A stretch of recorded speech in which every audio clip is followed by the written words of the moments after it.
ఉపనిషత్తుల్లో ఉన్నటువంటి కొన్ని మహావాక్యాలు, వాటి యొక్క వ్యాఖ్యానం క్లుప్తంగా. ఓం శ్రీ గణేశాయ నమః, శ్రీమాత్రే నమః, శివాయ గురవే నమః, శ్రీకృష్ణ పరబ్రహ్మణే నమః, శ్రీరామాయ నమః, శ్రీ గురుభ్యో నమః. నారాయణం నమస్కృత్య నరం చైవ నరోత్తమం దేవీం సరస్వతీం వ్యాసం తతో జయముదీరయేత్. సచ్చిదానందరూపాయ విశ్వోత్పత్యాదిహేతవే తాపత్రయ వినాశాయ శ్రీకృష్ణాయ వయం నమః. ప్రియ భగవద్బంధువులారా, నిన్నటి రోజున మనం ఉపనిషత్తులు అంటే ఏంటి, ఎన్ని ఉన్నాయి, ఆ ఉపనిషత్తులు ప్రతిపాదించినటువంటి కొన్ని మహావాక్యాలు నిన్న మనం కొన్ని చెప్పుకున్నాం. ఈ రోజున ఈ రెండవ భాగంలోకి మోహనవాణి పాడ్కాస్ట్ ఛానల్ ద్వారా ఈ వీడియోను వీక్షిస్తున్నటువంటి భక్తామ తల్లులు, తండ్రులు అందరినీ కూడా సాదరంగా ఆహ్వానిస్తూ ఈ రెండో భాగాన్ని ప్రారంభిస్తాం. ఇందులో ప్రశ్నోపనిషత్తులో ఉండేటటువంటి ఒక మహావాక్యం మొట్టమొదట, ఓం భద్రం కర్ణేభిః శృణుయామ దేవాః. ఇది వాక్యం. ప్రశ్న అనేది జిజ్ఞాసకి గుర్తండి. అంటే గురువు శిష్యుల మధ్య ప్రశ్న జవాబు ద్వారా విద్యాభ్యాసం జరిగేది. ఇప్పుడు కూడా అదే విధానం మన యొక్క స్కూళ్లలో ఇటీవల ప్రారంభించారు. అన్నీ నాకు తెలుసు అనేటువంటి అహంకారంతో ప్రశ్నల్ని గనక ఎవడైనా వాడి యొక్క మనస్సులోనే మురగబెట్టుకుంటే, అడగకుండా అడిగితే ఏమనుకుంటారో, ఇంత కూడా వీడికి తెలియదా అనుకుంటారేమో అనేటువంటి ఒక అహంకారం. అప్పుడు ఏమవుతుంది, వాడి యొక్క ఆలోచనలు బుర్రలోనే కుళ్ళిపోతాయి. కాబట్టి ప్రశ్నోపనిషత్తు అనేది వచ్చింది. ఈ ప్రశ్నోపనిషత్తు ఏం చెబుతోంది? ప్రశ్న యొక్క అవసరాన్ని మనకు జ్ఞాపకం చేస్తుంది, ప్రశ్నించమని ప్రోత్సహిస్తోంది. ఏ విద్యార్థి అయితే గురువుని ప్రశ్నిస్తాడో తరగతి గదిలో, అప్పుడు మాత్రమే సరైనటువంటి విద్యాభ్యాసం జరుగుతుంది. ఒక ఉపాధ్యాయుడిగా మేము ప్రోత్సహించేవాళ్ళం ప్రశ్నలు అడగమని. ఒకవేళ వాడు సిల్లీ క్వశ్చన్ వేసినా కూడా మనం వాడిని కించపరచకూడదు. అడిగినందుకు అభినందించాలి, జవాబులు చెప్పే ప్రయత్నం చేయాలి. ఆ జవాబు నీకు తెలియకపోతే సిగ్గుపడద్దు, రేపు తెలుసుకొని చెబుతానని చెప్పు.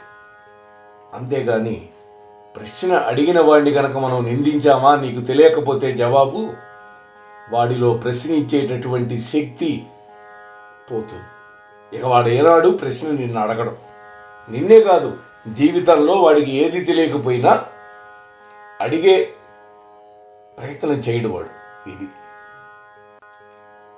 కాబట్టి 6 జిజ్ఞాసులు ఒకానొకప్పుడు పిప్పలాద మహర్షిని అడిగేటటువంటి ప్రశ్నలు, ఆయన ఇచ్చే సమాధానాల సారాంశం ఏదైతే ఉందో అదే ప్రశ్నోపనిషత్తు. పిప్పలాద మహర్షి గురించి కూడా మనం మాట్లాడుకున్నాం. అయితే ఇంకా మన ఛానల్లో రాలేదు, నేను ప్రవచనం మాత్రం రికార్డ్ చేశాను. ఆరంభంలోనే శాంతి మంత్రం ఈ ఉపనిషత్తుకి హృదయంతో సమానంగా ఉంటుంది. అదే ఓం భద్రం కర్ణేభిః శృణుయామ దేవాః. మా చెవులు ఎప్పుడూ మంచి మాటలే వినాలి, మా కళ్ళు ఎప్పుడూ మంచి దృశ్యాలే చూడాలి. ఇది కోరిక. అంటే ఈ విధంగా పరమాత్మను ప్రార్థించవలసినటువంటి అవసరం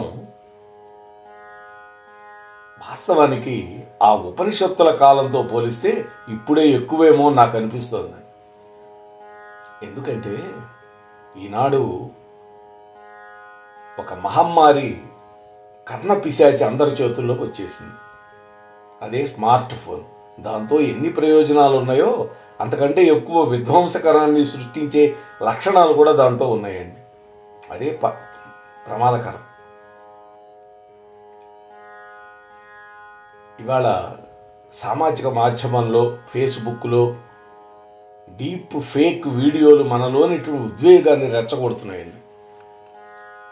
పోర్న్ వీడియోస్ అని సులభంగా లభ్యమవుతున్నాయి. ఇవాళ ఇంటర్నెట్ జియో వాడి పుణ్యం అని చౌకైపోయింది. అది కూడా ఒక దరిద్రానికి హేతువేని అనుకుంటున్నాను. ఇప్పుడు కత్తి యొక్క తప్పు ఎక్కడా ఉండదండి. ఆ కత్తితో మనం చేసే పనిని బట్టి ఉంటుంది. కూరగాయలు కోసుకున్నావు మంచిదే, పండ్లు కోసుకున్నావు మంచిదే, కానీ ఎదుటివాడి పీక తగ్గోసావా, ఆ తప్పు కత్తిది కాదుగా, నీలో ఉండే రాక్షస ప్రవృత్తి తప్పు ఇది. అయితే ఇవాళ వచ్చేటటువంటి సామాజిక మాధ్యమాలు, వాటి యొక్క ప్రభావం పిల్లల యొక్క ఆరోగ్యం మీద, పెద్దల యొక్క ఆరోగ్యం మీద పడుతుంది. ఏ ఆరోగ్యం? మానసిక ఆరోగ్యం, శారీరక ఆరోగ్యం కూడా. మనస్సు దెబ్బతింటుంది. చూసి చూసి చూసి ఆ స్క్రీను కళ్ళు దెబ్బతింటాయి. ఎట్లాగైనా సరే ఆ గండాన్ని మనం తప్పించుకోవాలి. మన పిల్లలు కూడా ఆ గండానికి గురి కాకుండా మనం తప్పించాలి. అంటే ఏ వంకరలు లేనటువంటి బుద్ధిని, ఏ లోపాలు లేనటువంటి శరీరాన్ని ప్రసాదించమని ఈ ప్రశ్నోపనిషత్తు పరబ్రహ్మని ప్రార్థిస్తుంది అండి. స్థిరై రంగై స్తుష్టువాగం సస్తనూభి అంటుంది. ఇది మంత్రం.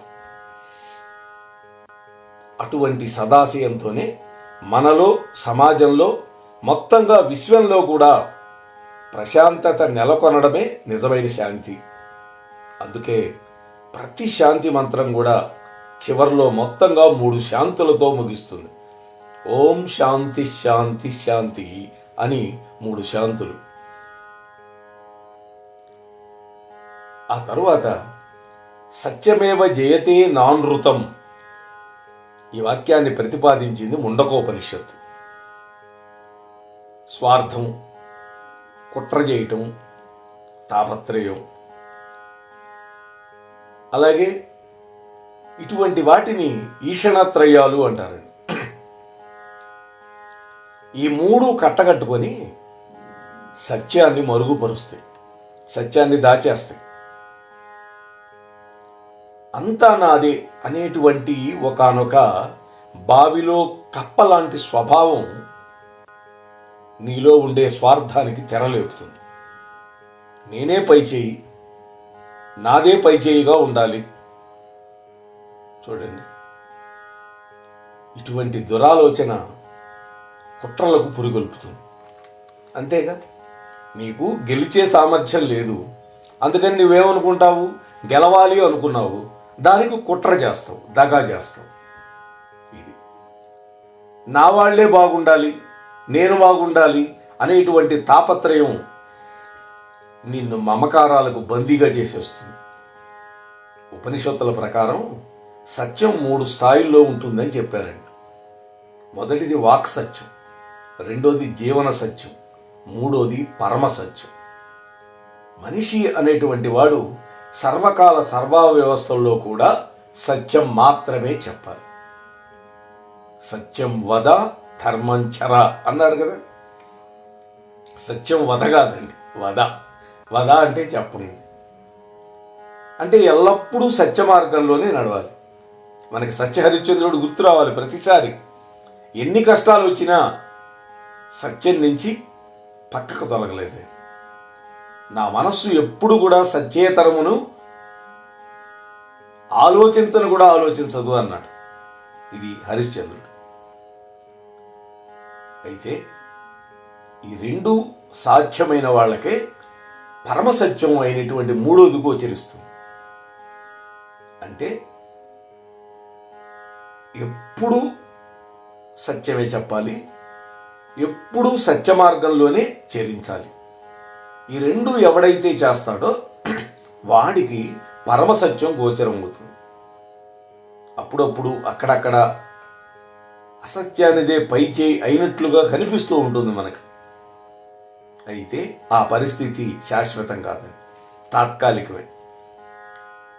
అంతిమంగా సత్యమేవ జయతే నానృతం, సత్యం మాత్రమే గెలుస్తుంది, అసత్యం మాత్రం ఎప్పటికీ గెలవదు.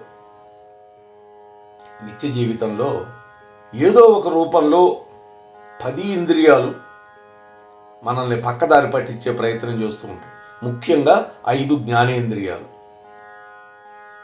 పొరపాటును కూడా ఆ ఇంద్రియ వ్యామోహానికి లోను కాకూడదు. చేప చూడండి, దాని యొక్క నాలుకే దాన్ని మోసం చేస్తుంది. జిహ్వ చాపల్యం. కడుపు నిండే ఉంటుంది, కానీ ఆ గేలానికి ఉన్నటువంటి వానపామును చూడగానే తినాలనిపిస్తుంది, వెళుతుంది. ఆ గాలం కాస్త అంగిట్లో చిక్కుకుంటుంది, ఆ జాలరి వాడికి దొరికిపోతుంది. అంటే జిహ్వ చాపల్యం.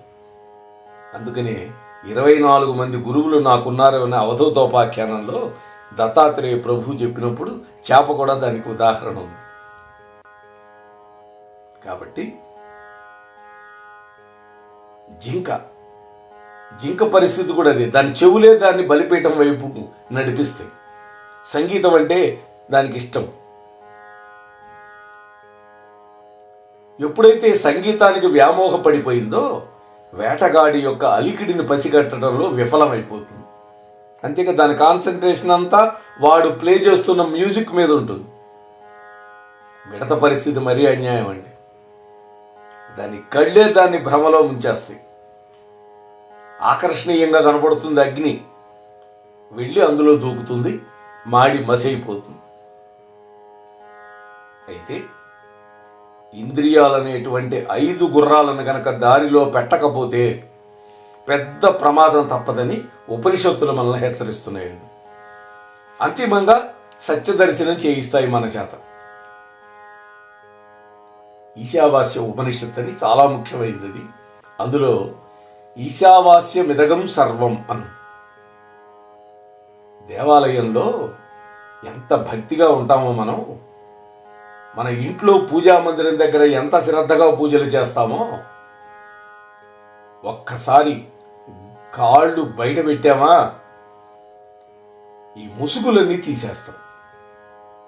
చూసారా, అక్కడ దేవుణ్ణి మోసం చేస్తాం, గుళ్ళో ఇంట్లో పూజా మందిరంలో ఉండే దేవుణ్ణి మోసం చేస్తాం. బయటికి వెళ్ళామా మన అసలు స్వభావం బయటికి తీస్తాం, మన విలువలన్నీ వదిలేస్తాం, మన లోపల ఉండే పశు ప్రవృత్తి బయటకు వచ్చేస్తుంది. ఏంటి దీనికి కారణం? పరమాత్మని దేవాలయంలో ఉండే గర్భాలయానికో లేకపోతే నీ పూజా మందిరంలో ఉండేటటువంటి ఆ గృహానికో పరిమితమైనటువంటి ఒక రాతి బొమ్మగా నువ్వు భావించటమే.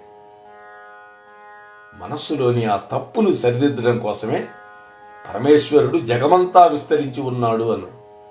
ఈశావాస్యమిదం సర్వం ఇందుగలడందులేడని సందేహంబు వలదు, చక్రి సర్వోపగతండు ఎందెందు వెదకి చూచిన అందందే గలడు దానవాగ్రని వింటే అన్నాడు ప్రహ్లాదుడు.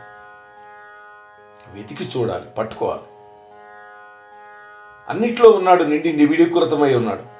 ఈశ్వర సర్వభూతానాం హృద్దేశే అర్జున తిష్టతి భ్రామయం సర్వభూతేషు యంత్రారూఢ నిమాయయ అని భగవద్గీతలో చెప్పాడుగా పరమాత్మ. కాబట్టి మనలో ఉండేటటువంటి ఈ తప్పుని సరిదిద్దటానికి ఉపనిషత్తు ఏం చెప్పింది? ఈశావాస్యమిదగం సర్వం అన్న. పరమేశ్వరుడు జగమంతా విస్తరించి ఉన్నాడు అని. అసలు విష్ణువు అంటేనే వ్యాపనశీలత్వం కలిగిన వాడని. ఈ భూమండలాన్ని పరమాత్మ నిజ నివాసంగా అనుసంధానించుకోవాలి అని బోధిస్తోంది ఈ ఉపనిషత్తు. ఏకో దేవ సర్వభూతేషు గూఢః. బా, నువ్వుల్లో నూనె ఎలా దాక్కొని ఉంటుందో, పెరుగులో నెయ్యి ఎలా ఉంటుందో, భూగర్భంలో నీళ్లు ఎలా ఉంటాయో, పరమాత్మ కూడా నీలోనే ఉన్నాడు. అయితే ప్రయత్నపూర్వకంగా సాధించాలి. నువ్వులను గానుగబడితే గాని నూనె రాదు. పెరుగును బాగా మధిస్తే గాని వెన్న పూసరాదు, దాన్ని కరిగిస్తే గాని నెయ్యి రాదు. అలాగే భూమిలో బావి తవ్వటమో బోరు వేయటమో చేస్తే కదా నీళ్లు బయటకు వచ్చేది. అయితే ఇవన్నీ కనపడవు బయటికి. ఇది ఎక్కడ నువ్వులు కనపడతాయి, నూనె కనపడదు. పెరుగు ఉంటుంది, నెయ్యి కనపడదు. భూమి కనపడుతుంది, నీరు కనపడదు. అట్లాగే పరమాత్మ కూడా నీలోనే ఉన్నాడు. ఎక్కడెక్కడో ఎవరెవరినో వెతుక్కుంటూ సమయాన్ని వృధా చేసుకోవద్దు అని మన మీద 4 అక్షతలు వేస్తోంది.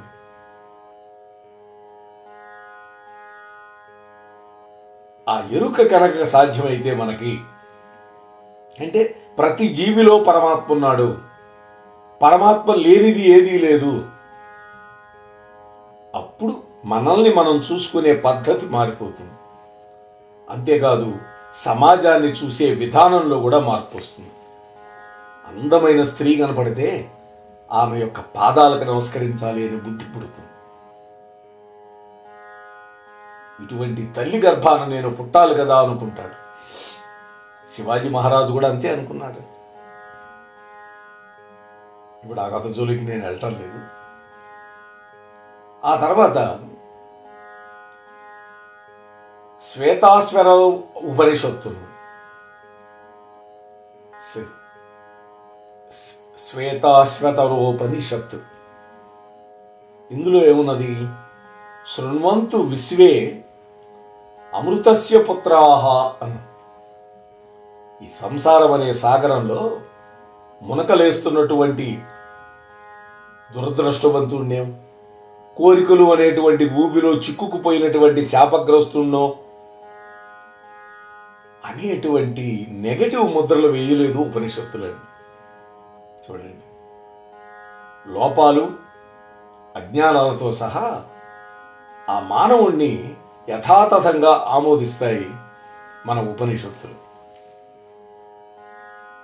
అటువంటి వాడిని ఒక అత్యున్నతమైన స్థానంలో నిలబెట్టి ఏం చెబుతోంది? అమృతస్య పుత్ర అంటూ సగౌరవంగా సంబోధిస్తుంది. మనమంతా కూడా అమృత మానసులము. వాడు నిరుపేదవు కావచ్చు, నిరక్షరాస్యుడివి కావచ్చు, అసలు ఆత్మజ్ఞానమే నీకు లేకపోవచ్చు. అయినా సరే ఉపనిషత్తు ఏం చెబుతుంది? నువ్వు ఉత్తమోత్తముడివే అంటూ నీకు ధైర్యం చెబుతోంది. అరణి అని ఉంటుందండి, 2 కర్రలు రాపాడిస్తే అందులో నుంచి అగ్ని పుడుతుంది. యాగం చేయటానికి అదే అగ్ని.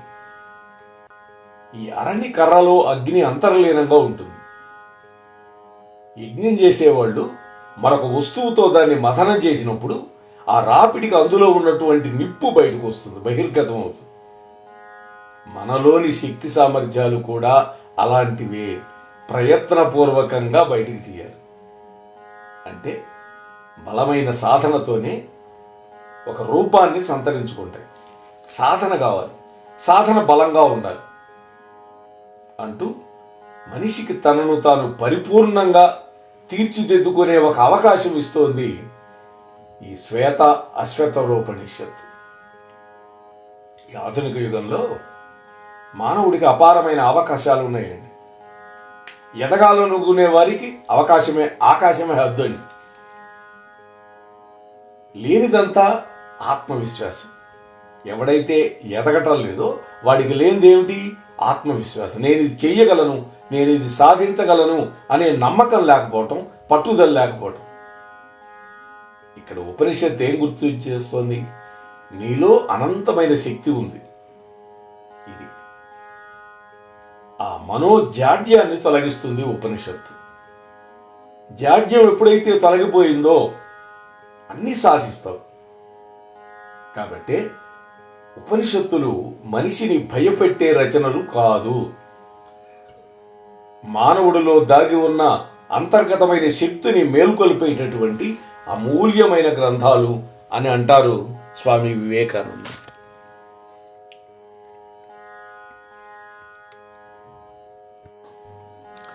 ఉపనిషత్తులతో పాటుగా వేదాలలో కూడా కొన్ని మహావాక్యాలు ఉన్నాయండి.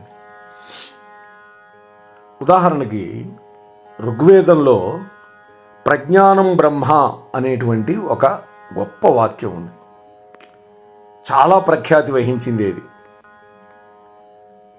ఋగ్వేదంలో సృష్టి యొక్క మూలాన్ని తెలియజేస్తూ ఈ బ్రహ్మాండము పరబ్రహ్మ నుండి పుట్టింది, సమస్త చరాచర సృష్టికి శుద్ధమైన చైతన్యం ఆ పరబ్రహ్మమేను అని తీర్మానించిందండి. అంటే పరబ్రహ్మమే సర్వజ్ఞతను కలిగి ఉన్నది. 84 లక్షల జీవరాశులను నడిపించే చైతన్యం పరబ్రహ్మం. అదే బ్రహ్మము అని క్లుప్తంగా అంటాం. ప్రత్యక్ష భగవానుడైనటువంటి సూర్యనారాయణుడు తన పరిధిలో ఉన్న గ్రహాలను తన చుట్టూ పరిభ్రమింపజేసుకునే శక్తియే ఈ శుద్ధ చైతన్యం అండి. ఆద్యంతాలు కనపడనటువంటి ఈ అనంత సూర్యమండలాన్ని, వ్యక్తావ్యక్తమైనటువంటి ఈ ఆకాశంలో తమ యొక్క నిర్దేశిత కక్ష్యల్లో పయనింపజేసే శక్తి కూడా ఈ బ్రహ్మము యొక్క శుద్ధ చైతన్యమే అని వివరించింది. బ్రహ్మ వేరండి, బ్రహ్మము వేరు. బ్రహ్మ అంటే చతుర్ముఖ బ్రహ్మ, సృష్టికర్త. బ్రహ్మము అంటే పరబ్రహ్మం. సృష్టికి ముందు ఆ తర్వాత ఉండేది ఆత్మ ఒక్కటేనని తెలియజేసింది. భగవద్గీత కూడా అదే చెప్పింది. ఇక రెండోది యజుర్వేదంలో చెప్పిన మహావాక్యం, అహం బ్రహ్మస్మి అంటే నేనే పరబ్రహ్మముని అని జీవుడు భావించటం. అంటే జీవుడికి భగవంతుడికి తేడా లేదు, అదే అద్వైతం. అనేక జన్మల్లో జీవుడు పరిభ్రమిస్తూ ఉంటాడు, పుడుతుంటాడు, చస్తుంటాడు. ఇవన్నీ చర్విత చర్వణాలే. కానీ అన్ని జన్మల్లో కూడా స్వరూపము ఆత్మగా వెలుగొందుతూ ఉంటుంది ప్రతి వాడిలో. ఆ శరీరం జర్జరీభూతమైనప్పుడు ఆ ఆత్మ ఆ శరీరాన్ని విడిచిపెట్టి కొత్త శరీరాన్ని మళ్ళీ తీసుకుంటుంది. వాసాంసి జీర్ణాని యథా విహాయ అనే శ్లోకం అదే కదా భగవద్గీత చెప్పింది.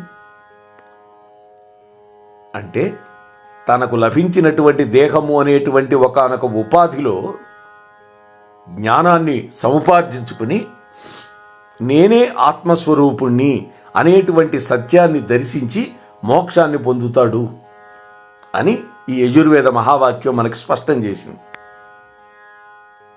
84 లక్షల జీవరాశుల్లో పరమోత్కృష్టమైనది మానవ జన్మ. అటువంటి మానవ జన్మలో ఆత్మశోధన, ధర్మాచరణ ఈ రెండింటితోనే మనం మోక్షాన్ని సాధించగలుగుతాం. అంటే ధర్మబద్ధమైన కోరికలతో జీవించాలి, తద్వారా తాను తరించాలి, సమస్త ప్రకృతిని తరింపజేయాలని నొక్కి వక్కాణించింది ఈ యొక్క వాక్యం. ఇక సామవేదంలో ఒక మహావాక్యం ఉంది, తత్వమసి, తత్ త్వం అసి, అది నీవే అయ్యున్నావు అని. ఏమిటి అది? పరబ్రహ్మం. ఈ చరాచరమంతా వ్యాపించి ఉన్నటువంటి శుద్ధ చైతన్యం ఎక్కడో లేదురా, నీలోనే ఉండి నీవే అయి ఉన్నది అని నిర్వచనం చెప్పటమే మనకి చాలా ఆశ్చర్యాన్ని, ఆ తర్వాత తెలుసుకున్న తర్వాత తృప్తిని కూడా కలిగిస్తుంది. శంకర భగవత్పాదులు చాటి చెప్పినటువంటి అద్వైతం ఈ మహావాక్యం నుండే పుట్టిందండి. ఏకమేవా అద్వితీయం అన్నారు. ఉన్నది ఒక్కటే, అదే పరబ్రహ్మము. అది నీలో ఉంది, నాలో ఉంది, అంతటా వ్యాపించి ఉన్నది అనేటువంటి ఒక గొప్ప సత్యాన్ని ఈ అద్వైతం ఆవిష్కరించిందండి. ఆత్మ అనేది పరమాణు ప్రమాణమైనది, కంటికి కనపడదు. అందుకనే నిప్పు పెట్టి కాలుద్దామంటే కాల్చబడదు, నీళ్లు పెట్టి తడుపుదామంటే తడపదు, చెప్పారు కదా భగవద్గీతలో. అటువంటి పరమాణువు నుండే ఈ బ్రహ్మాండం అంతా ఆవిర్భవించింది. అనేక పరమాణువుల యొక్క కలయికే ఈ లోకం. కాబట్టి ఈ బ్రహ్మాండంలో భాగమైనటువంటి నీవే ఆత్మవు అని అభివర్ణించిందండి. ఇక 4వ వేదమైన అథర్వణ వేదం ఉంది. అందులో అయమాత్మా బ్రహ్మ, ఇది ఈ వాక్యం కూడా ఆత్మయే బ్రహ్మము అని తెలియజేస్తుంది. జీవాత్మ పరమాత్మ రెండూ ఒక్కటేనని నిరూపించింది.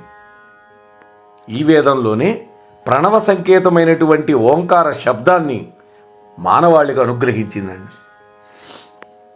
లౌకికమైన వస్తు సముదాయాలన్నీ అనేక పేర్లతోటి సూచించబడినట్లే అనంతమైనటువంటి విశ్వాన్ని ఓంకారం అనే శబ్ద సంకేతంతో సూచించింది. గ్రహముల యొక్క భ్రమణం, వాటి యొక్క శబ్దం ఓంకారమేనని ఇటీవల విజ్ఞాన శాస్త్ర ప్రయోగాలు కూడా నిరూపించినాయండి. కాబట్టి మన ఉపనిషత్తులు, మన వేదాలు మనకు అందించినటువంటి ఈ మహావాక్యాలు, వాటి వెనకాతలో ఉన్నటువంటి రహస్యాలు కేవలం మనం క్లుప్తంగా మాత్రమే మీకు చెప్పగలిగాను. సవిస్తరంగా చెప్పగలిగే జ్ఞానం నాకు కూడా లేదండి, క్షమించాలి. నాది కేవలం పరిమితమైనటువంటి జ్ఞానమే. గురుదేవుల యొక్క అనుగ్రహంతో విన్నది, నేను కొన్ని గ్రంథాల్లో చదివినటువంటి విషయాలను మాత్రమే మీతో పంచుకుంటున్నాను తప్ప నేను ప్రతిపాదించిన చెప్పిన విషయాల్లో ఒక్కటి కూడా నా సొంతం లేదు అని నేను మీతో సవినయంగా మనవి చేస్తున్నాను. ఆ పరమాత్మ అనుగ్రహిస్తే వచ్చే జన్మలో సంస్కృతాన్ని కూడా అధ్యయనం చేసే ఇంట్లో పుడతానేమో. ఎందుకంటే సంస్కృతం బాగా వస్తే తప్ప